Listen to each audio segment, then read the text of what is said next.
কষ্ট হচ্ছে কেন? এই ব্রেক ধরছে না তো? ব্রেক থাকলে তো ধরবো।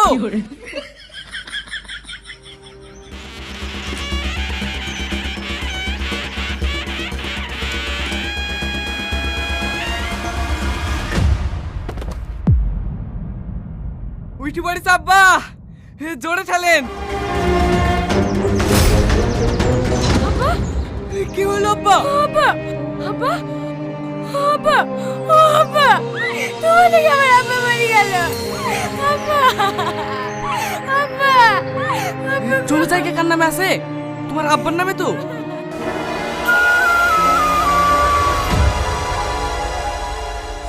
আব্বা বেঁচে আছে, তাড়াতাড়ি অ্যাম্বুলেন্স ডাকো।